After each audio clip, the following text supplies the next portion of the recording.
ও যুবক, কসম খোদার 4 মিনিটের গানে হারায় যেও না, থাকা যাবে না এখানে। মনে উঠলো এই জন্যই বলতেছি, থাকা যদি যাইতো তাহলে এক ব্যক্তিত্ব ছিলেন, এক ব্যক্তিত্ব চিনেন,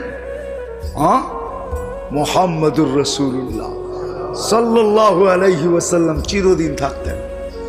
প্রশ্নের উত্তরে বলছিলেন, আদম আলাইহিস সালামের প্রশ্নের উত্তরে, মান হুয়া কাতাবতু ইসমাহু মা ইসমিক, উনিকে যার নামটা আপনার নামের সাথে মিলানো। তো আল্লাহ জিজ্ঞেস করছে কোথায় দেখলে? কয় দেখি না। কোথায় এটা বলেন? কোথায় দেখি না আর কোথায় দেখতেছি না এটা বলেন। আপনি জিজ্ঞাসা করতেছেন কোথায় দেখছি? আরশ থেকে দেখা শুরু করছি, এখন তো জান্নাতের প্রত্যেকটা বস্তুতে ওই কলেমা লেখা, পাতায় লেখা, ফুলে লেখা, ফলে লেখা, ফেরেশতাদের কপালে লেখা, প্রত্যেক জিনিসেই কলেমা খচিত। পাগল বানায় ফেলছে। এটা কে?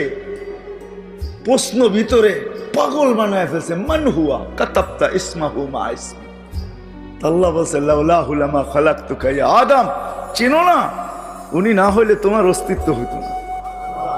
উনি আমার বন্ধু, যার প্রচার শুরু করছেন আল্লাহ সমগ্র সৃষ্টির 1000 বছর আগের থেকে। 1000 বছর আগের থেকে প্রচার শুরু করছেন।